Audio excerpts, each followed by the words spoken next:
salamat sa Ginoo sa akong mga kakulyang nga danga sa akong lawas. Bisan pa man napunta na kong tiil, pero wala ko biyaya sa Ginoo. Ang tod karon nagapon ko nag-alagad kung nagsimba kaniya. Ako gipasalamatan ng Ginoo sa tanan nga yang gihatag kanamo sa panalangin. Panalangin nga di kami masuno mauwalanan and nainitan. Salamat sa grasya nga gihatag kanamo. Sa tanan nga tabor nga yang gihatag kanamo. Pasalamat pud ako sa atong buhi nga Dios nga sa karong tuiga naka-survive gyapon bisan pa sa mga Kristiyano nga niagi. Wala na kang salamat. Okay. So karon din tuiga no ang pasalamatan ng Ginoo sa natiwala sa daghan na challenges makabalo jud ang kadaghan nga sa kalisod kahilak ni bati namo kaya gapon namo smile padayon og kalipay. Pasalamat ka sa Ginoo sa iyong mga panghatag nga kusog para padayon sa kinabuhi ng mga adlaw. Mato salamat. Nagpasalamat ko sa ginaboy o uban ng Ginoo kay tanan ako pangayo niya gihatag niya kay naman na wala ko na-expect na maabot karon nga tuig. Ug maang dalay ko ng Dios. Salamat.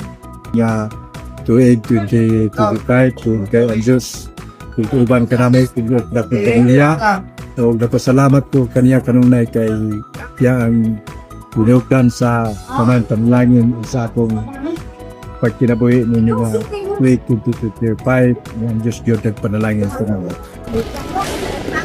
Salamat po sa Ginoo ko sa iyang gikuha sa akong buhay and dati sa iyang financially and also sa iyang health and sa adlaw-adlaw ng pagkabay sa iyan also sa akong pagsuko.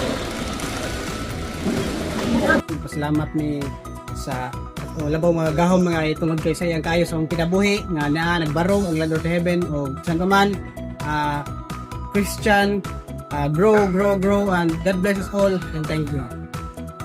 Pasalamat ako karong tuiga kay naay blessing sa tibuok tuig nga gihatag sa amo nya blessing pod sa Thanksgiving nya dagay murag nice nga hitabo karong 2025. Nagpasalamat ko sa Ginoo sa iyang pagkamay sa akong kinabuhi bisan pa man sa tibuok ng pamilya nga iyahang gihatag tinuod nga kaluwasan ug siya kanunay nagauban kanamo bisan pa man sa ministry siya nagapalambo niini og sa labi na sa min nga atong nakita nga ang Ginoong Dios na agayod wala man niya pasagdi sa mga panalangin sa tanan niya ang gihimo sa mong kinabuhi. Dalaygon ang Ginoo.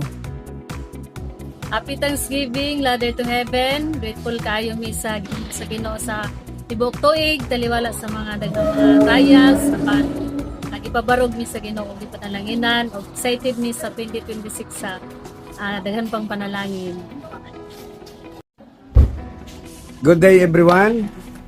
Congratulations Ladder to Heaven family sa atong third Thanksgiving, annual Thanksgiving celebrations. May the Lord bless us and keep us o ini nga tuig ato ang tagamtamon ang mga panalangin nga gihatag sa Ginoo sa tuwa ug pinaagi ni ana ato asang himayaon o ang tanan nga pamilya sa Ladder to Heaven over the Philippines. This year 2025 a year of testing, and year 2027 a year of breakthrough and victory. May the Lord grant us what desires nga naa sa kang kasing-kasing. God bless us. O mabuhay ang Ladder to Heaven ministry.